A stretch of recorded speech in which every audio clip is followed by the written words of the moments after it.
Hello बच्चों, आज हम लोग नया चैप्टर शुरू करेंगे पॉलिनॉमियल्स। पॉलिनॉमियल्स में बच्चों सबसे पहले हमें पता होना चाहिए कि पॉलिनॉमियल होता क्या चीज़ है। कोई भी अगर एक्सप्रेशन हमें a n x power n a n minus one x power n minus one plus a n minus two x power n minus two plus इसी प्रकार से बढ़ती चली जाए, लास्ट में a one x power one plus a zero x की power zero. यहाँ variable x है या आपका y भी हो सकता है या दूसरा कोई भी वेरिएबल हो सकता है। अगर इस स्टैंडर्ड फॉर्मेट में है तो वो हमारा पॉलिनॉमियल्स कहलाएगा। यहाँ पे जो ए एन माइनस वन या आगे ए n minus to, A n minus three या ए वन ए जीरो, ये सभी आपके कांस्टेंट होंगे। और N minus one N minus two N minus three, last में वन या जीरो जो आएंगे ये सब पॉजिटिव इंटीजर्स होंगे। बच्चों हमें एक चीज़ ये बस इसमें ध्यान रखनी पॉलिनॉमियल्स में कि कोई भी अलजेब्रिक एक्सप्रेशन जब आपको दी हुई हो तो उसमें जो वेरिएबल है उसकी जो पावर होगी वो हमेशा पॉजिटिव इंटीजर वैल्यू होनी चाहिए, नेगेटिव इंटीजर नहीं होनी चाहिए, ना ही आपका वो फ्रैक्शन के फॉर्म में होनी चाहिए, तो वो आपका पॉलिनॉमियल्स हो जाएगा। इसका हम एक एग्जाम्पल ले लें, उससे आप और बेहतर तरीके से समझ जाएंगे, क्योंकि पॉलिनॉमियल्स की एक स्टैंडर्ड इक्वेशन दी हुई है, हो सकता है आप इसको ना समझ पाएँ।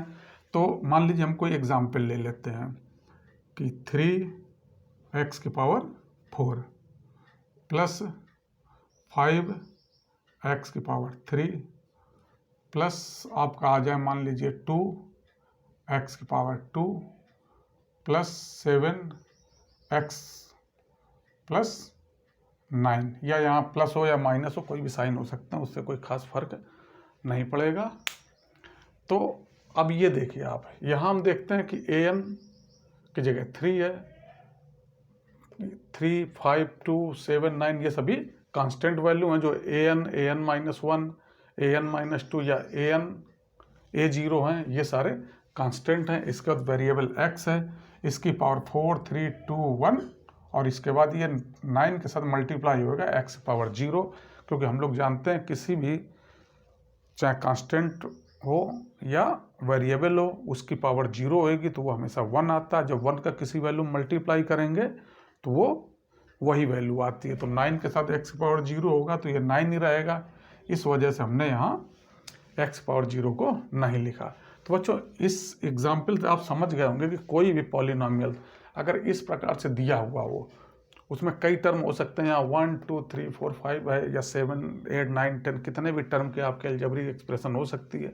यहाँ पे देखिए n टर्म की अलजेब्रिक एक्सप्रेशन है, ए एन एक्स पावर एन, तो आपका 1 टर्म की भी हो सकती है, 2 टर्म की भी यानी 2 टर्म्स की भी हो सकती है अलजेब्रिक एक्सप्रेशन, 3 टर्म की किसी भी प्रकार की अलजेब्रिक एक्सप्रेशन हो सकती है।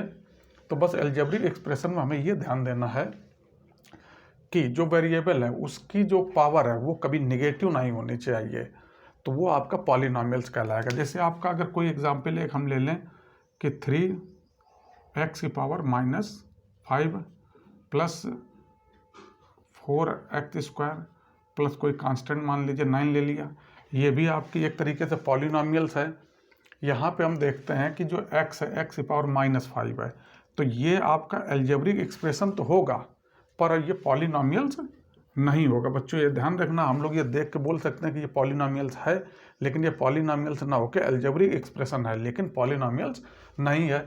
तो कोई दूसरा एग्जांपल ले लें, मान लीजिए आप ले सकते हैं कि 2x की पावर 3/2 प्लस 7, इसको भी देखेंगे आप तो आपको लगेगा कि ये यार ऐसा तो नहीं पॉलिनॉमियल्स है, लेकिन इसमें भी क्योंकि ये वेरिएबल की जो पावर है वो 3/2 है, फ्रैक्शन फॉर्म में है, तो ये भी आपका पॉलिनॉमियल्स नहीं होगा। तो पॉलिनॉमियल्स के लिए बच्चों बस ये एक चीज़ सिंपल हमें याद रखनी है कि जो भी आपका अलजेब्रिक एक्सप्रेशन दी हुई हो उसमें जो वेरिएबल टर्म होएगा, तो वेरिएबल पोर्शन जो होएगा उसकी पावर जो है कभी भी ना तो निगेटिव हो सकती है और ना ही फ्रैक्शन फॉर्म में हो सकती है। अगर निगेटिव या फ्रैक्शन फॉर्म में है तो वो आपका अलजेब्रिक एक्सप्रेशन तो है लेकिन वो पॉलिनॉमियल नहीं है। अब इसमें हम आगे बढ़ते हैं, आगे आ जाता है टर्म एंड देयर कोफिशिएंट। तो कोई भी जो आपका पॉलिनॉमियल्स है जहाँ जहाँ प्लस या माइनस साइन से वो सेपरेट आउट है तो वो सारे उसके टर्म हो जाएंगे। यहाँ हम देखते हैं एक plus sign plus sign plus sign plus sign, ये प्लस साइन जो वैल्यू है उनको सेपरेट आउट कर रहे हैं, तो ये एक टर्म हो जाएगा, यानी ये 1 टर्म 2 टर्म 3 टर्म 4 टर्म और ये 5 टर्म हो जाएंगे। ये जो एग्जाम्पल है, तो जो प्लस माइनस किसी भी अलजेब्रिक एक्सप्रेशन को जहाँ से भी सेपरेट आउट करें तो वो सारे टर्म में कन्वर्ट हो जाते हैं। तो इस प्रकार से आप ये टर्म समझ गए होंगे। इसके बाद अब कॉफिशिएंट आता है, तो जो वेरिएबल है उसके साथ जो मल्टीप्लाई होगा, जैसे एक्स की पावर 4 का अगर हम कॉफिशिएंट जाने तो यहाँ 3 हो जाएगा, एक्स क्यूब का कॉफिशिएंट 5 हो जाएगा, एक्स स्क्वायर का कॉफिशिएंट 2 हो जाएगा, एक्स का कॉफिशिएंट 7 हो जाएगा। तो बच्चों इस हिसाब से कोई भी टर्म दिया और टर्म के साथ जो कांस्टेंट वैल्यू होएगी पॉलिनोमियल्स में वो उसका कॉफिशिएंट कहलाएगा। इसके बाद डिग्री ऑफ पॉलिनोमियल्स आ जाता है।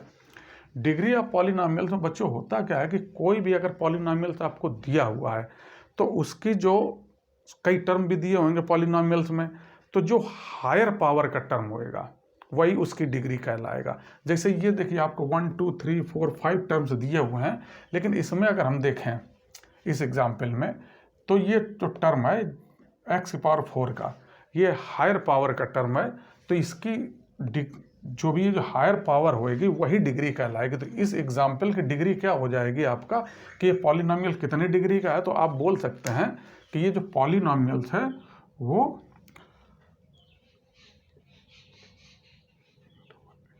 ये आपका 4 डिग्री का है।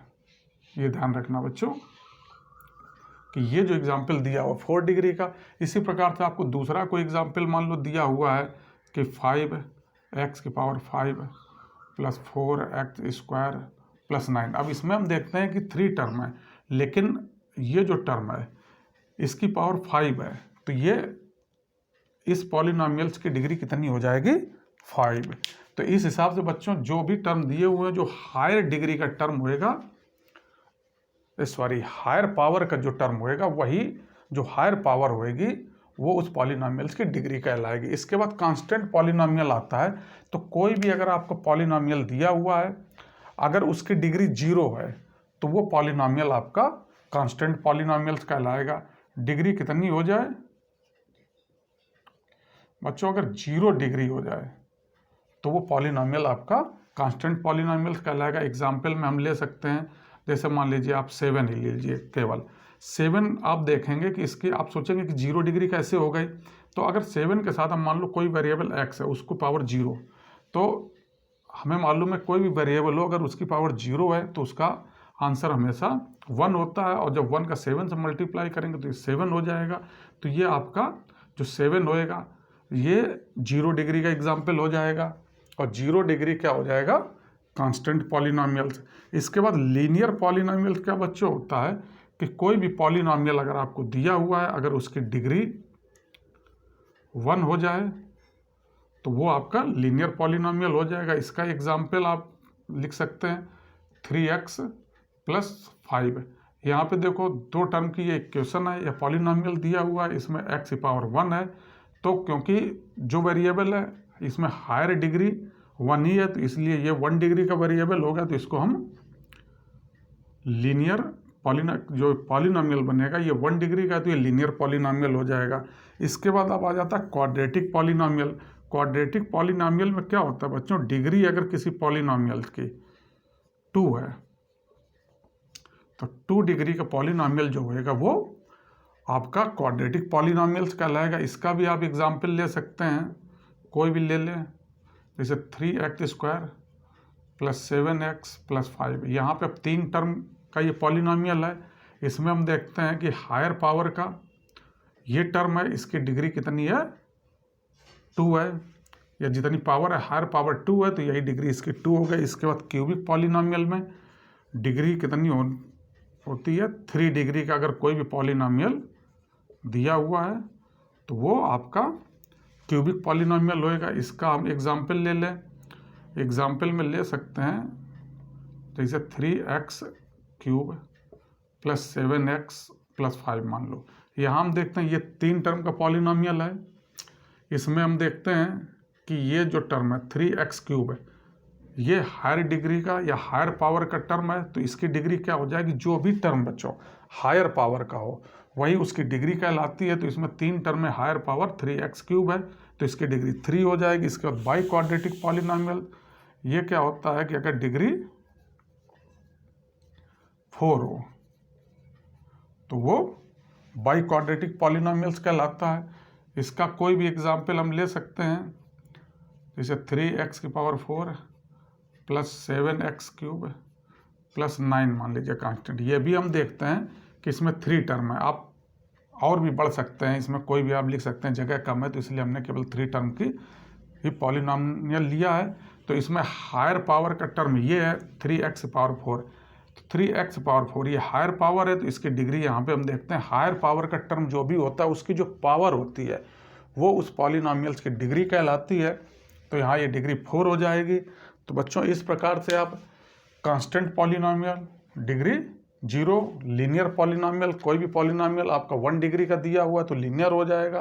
क्वाड्रेटिक पॉलिनॉमियल, कोई भी आपको पॉलिनॉमियल 2 डिग्री का है तो वो क्वाड्रेटिक हो जाएगा। क्यूबिक पॉलिनॉमियल में कोई भी पॉलिनॉमियल आपको दिया हुआ है अगर 3 डिग्री का है तो वो क्यूबिक पॉलिनॉमियल हो जाएगा।